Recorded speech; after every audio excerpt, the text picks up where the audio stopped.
3. Assalamualaikum warahmatullahi wabarakatuh. Kami dari kelompok 3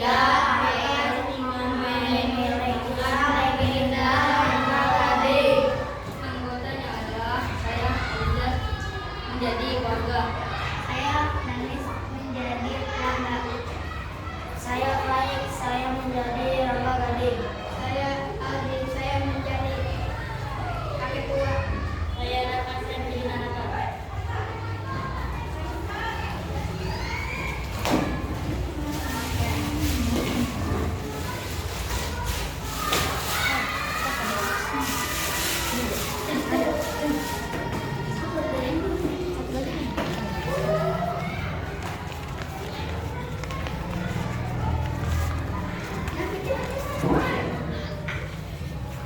Dahulu kala hiduplah seorang pemuda bernama Rangga Gading. Dia terkenal sebagai orang yang sakti mandraguna. Namun, kesaktiannya itu dia pergunakan untuk hal-hal yang buruk seperti merampok dan mencuri. Rangga Gading adalah pencuri yang amat lihai karena dia bisa merubah tubuhnya menjadi binatang, pohon, batu, dan air.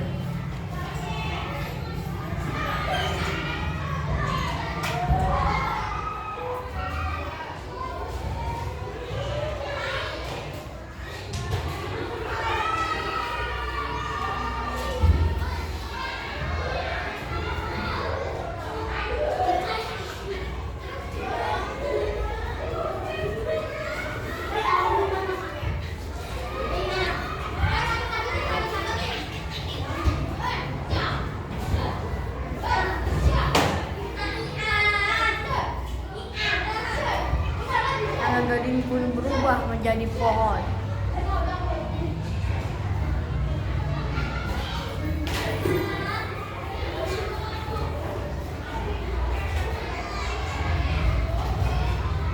Berubah menjadi batu.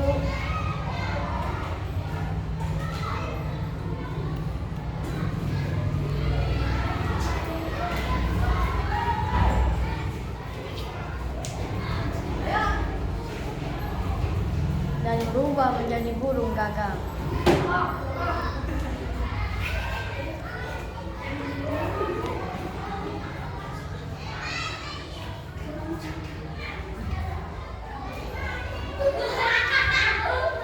Pada suatu hari, Rangga Gading mencuri 5 ekor kerbau milik warga. Pencuriannya itu sengaja dilakukan pada siang hari hanya untuk menunjukkan kesaktian yang dimilikinya.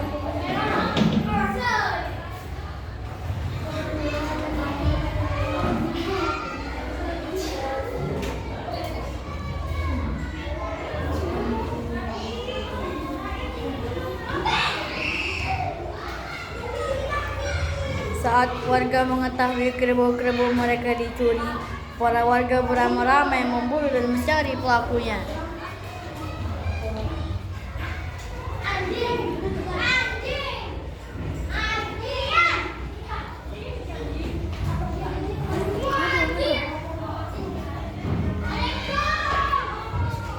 Rangga Gading pun mengubah kaki kerbau menjadi terbalik sehingga membuat jejak telapak kaki hewan itu berlawanan arah. Warga yang mengikuti jejak itu tertipu, mereka justru semakin menjauh dari para kerbau. Pada malam harinya, Rangga Gading mengubah warna kerbau itu menjadi putih dan lalu dibalik menjadi ke depan. Para warga pun berencana mencari Rangga Gading di esok hari di pasar.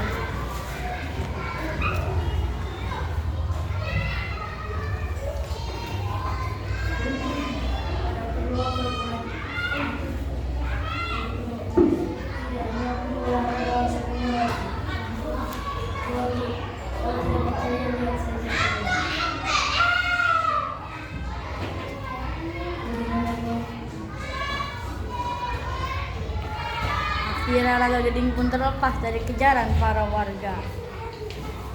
Pada suatu hari, terdengar sebuah kabar tentang tanah keramat di desa Karangmunggal yang mengandung banyak emas. dan dijaga ketat oleh para penjaga. Hal ini membuat Rangga Gading semakin tergiur. Dia menaiki pohon kelapa dan mengambil pelepah kelapa, lalu terbang menuju karang Nunggal.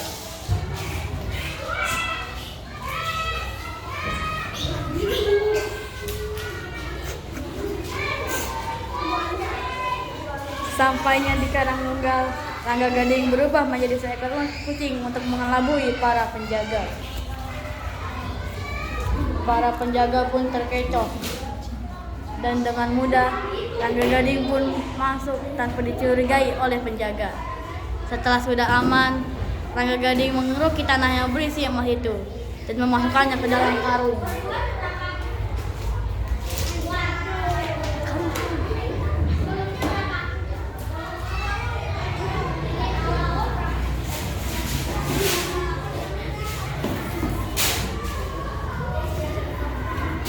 Dia memasukkan emas itu ke dalam karung.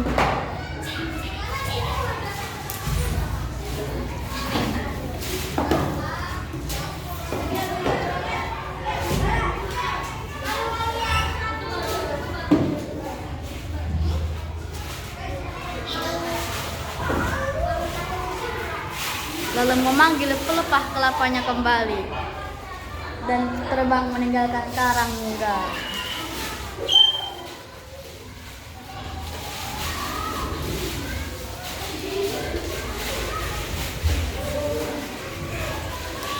Saat perjalanan pulang, Rangga Gading berhenti untuk beristirahat sejenak di tempat yang sepi. Rangga Gading membuka hasil curiannya. Sebelum pergi, Rangga Gading mengambil segenggam hasil curiannya dan menaburkannya di tempat itu dengan tujuan agar menjadi tanah keramat. Sampai sekarang, pada tempat itu dikenal dengan nama Salau, berasal dari kata salau atau segenggam. Kemudian Rangga Gading melanjutkan perjalanannya. Di tengah perjalanan, dia merasa lelah dan memilih untuk beristirahat. Karung yang berisi emas itu digantungkan pada sebuah dahan pohon. Sampai sekarang, tempat itu dikenal dengan nama Kampung Karanggantungan yang terletak di Kecamatan Salau.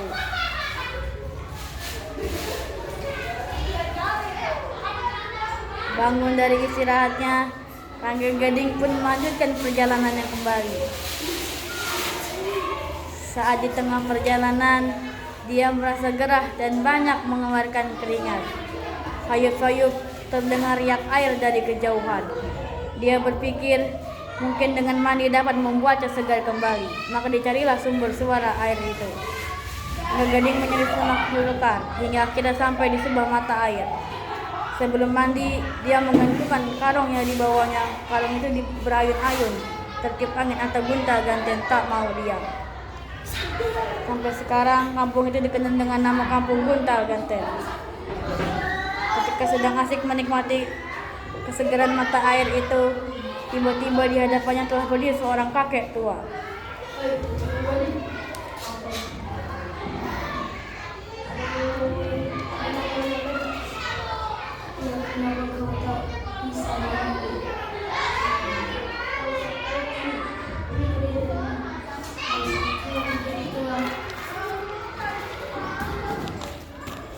Sebelum Rangga Gading melanjutkan kalimatnya, tiba-tiba tubuh Rangga Gading lemas tak bertenaga. Dia pun kesakitan dengan keadaannya. Rangga Gading pun memas mohon ampun.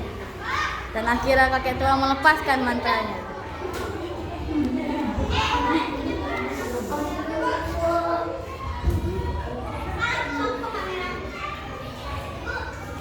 Tubuh Rangga Gading pun sehat seperti sedia kala. Rangga Gading dengan patah mengikuti sang kakek menuju padepokan. Padepokan itu milik sang kakek. Rangga Gading pun belajar dengan tekun di padepokan itu. Sampai suatu hari, kakek tua memanggil Rangga Gading untuk membicarakan suatu hal.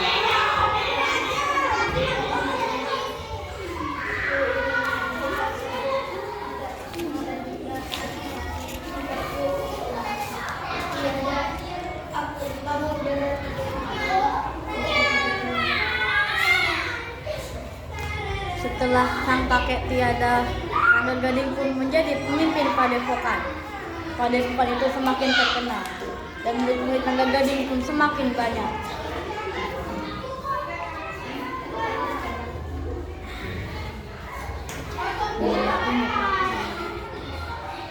Sampai suatu hari padepokan Naga Gading terjadi gempa bumi hingga membuat padepokan tersebut tertimpa tanah longsor.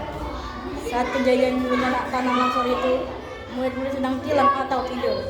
Konon katanya mereka berdua menyimpan kodok hingga mengakibatkan tempat itu menjadi angker. Dinamakan Bangkong Rarang. Berasal dari kata tanah yang dibawa dari karang dan loba bangkong atau banyak kata. Hingga saat ini banyak bangkong rarang dan hutan gantir masih ada, tetapi hanya berupa tumpukan pasir di tengah sawah yang luas. Barang siapa yang berani masuk dan menginjakkan kaki di lahan itu akan merasakan akibatnya. Bila ada burung terbang melintasi lahan itu, maka burung tersebut jatuh dan mati seketika.